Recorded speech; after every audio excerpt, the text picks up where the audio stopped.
When I talk about what it meant for me to see your face on the ice, I appreciated that about your game. You were a skill player, assist, great shot, great hands, and I had pride like you were me.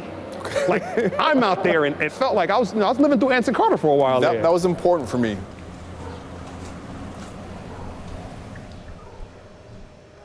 Race and Hockey, a fan and player conversation presented by Chase, will be premiering tomorrow after Rangers postgame, and the fan of that fan player conversation is joining us tonight, Ron Sullivan, out of Uptown, Harlem, New York. Talk to me, brother. Welcome to MSG Yes, sir. How you feeling? Listen, I'm amazing because you guys have me on. I appreciate it so much. Thanks for giving me this opportunity. I enjoy watching you. I've been watching you since MSG AM. So, yes, sir. I appreciate the opportunity and the time tonight. Thank you. Thank you for having me. Harlem is here. Yes, sir. Yes, sir. 1-2-5 all day.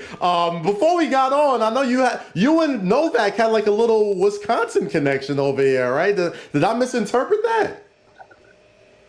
No, you heard right. He was going before break and said, listen, I know nobody knows where Waukesha is representing Green Bay. And I had to let Steve know that not only do I know where Waukesha is, I do work for Gulfstream in Appleton. So I go there at least once a month speaking to high school students there. So I spend time in Appleton. I've been going there for like 6 years. That's amazing. That's incredible, and you were man. saying, I saw in your interview too, Anson, you had said that in order to speak with Anson, you had written a letter and said you had to meet him and you wanted to talk to him. I feel like this just might have been an angle. Are you trying to really just come to Wisconsin and hang out with me too? Steve, how many times I've my voice cheering to you hitting threes? My man. You and me both. You and me both. I've been claiming the belt all day. So, since Michigan days.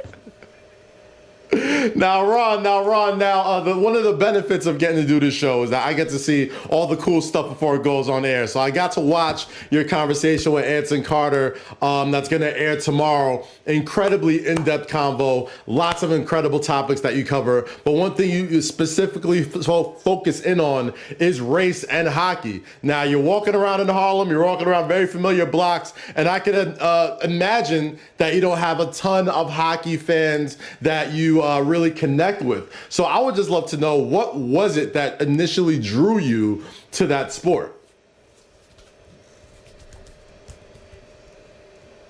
I mean, the honest answer is when I was a little kid, what drew me was the fight. I was amazed that there was a sport where the people were allowed to fight. They're fighting on ice. I was like, this is crazy. Y'all can keep wrestling. Give me these hockey dudes. The more I followed it, I started to really appreciate just the artistry of hockey, the speed, the athleticism, and it looks a lot like basketball. A lot of give and goes. They come out of the back end with plays, 5-on-5 action. Man, I really fell in love with the sport. And Ron, why was it so important to you? What did it do for you to see somebody who looked like you playing hockey? Because you talk about that in the upcoming interview, just that you loved hockey. Like you said, it reminded you of basketball, the 5-on-5 at times, the give and go, that aspect of it. But what about seeing somebody just simply that looked like you, that inspired you? Why did it make you feel that way? What it really did for me was it helped me to understand that part of the Black experience is everything that we're able to do. We're not just anything. It's not either or, it's both and some more. So to see somebody who looked like me playing the sport, it just further ingrained me that our experience is in everything that we see. And it just made me proud to see guys who look like me playing in all aspects of something that I love. It inspired me. Now, Ron, you mentioned you had to write a letter to the Rangers, to MSG, to get this sit down, well, this stand up really, with Anson Carter, Rangers legend, you know what I mean, Black Rangers player. You mentioned seeing somebody that looked like you, seeing somebody with dreads hanging out the hockey helmet, seeing somebody that played with skill and didn't have to just be a fighter, an intimidator, an enforcer, you know what I'm saying? So what was it like getting to really get to know Anthony? He's a friend of the show. We love him. But what was it like to kind of get to know the man behind the player? Well, I've watched Anson as a player. I've seen him as an announcer. I did see his segment on your show. I was a little bit jealous that you guys got him before I did, but that's okay. It's love now.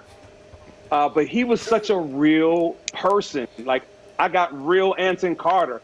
And if I was really having a conversation with just somebody else who looked like me that shared a passion of mine, which is the sport of hockey.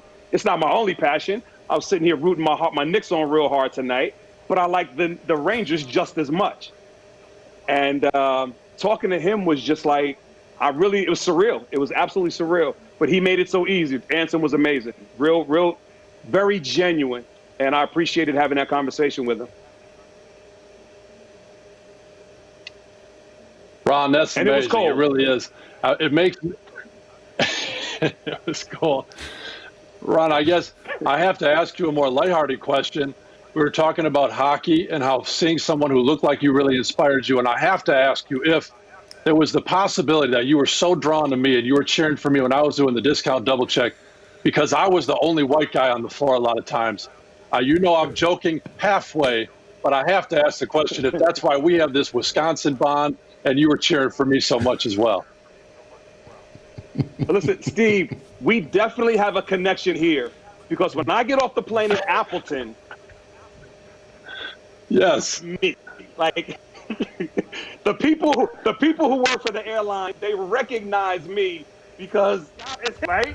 So good time, but I know you felt it too. The Garden was rocking because there's nobody more popular on any NBA roster but their white guy. Your advantage, like this is working to my advantage with hockey. Exactly. There you go. Full circle. Full circle.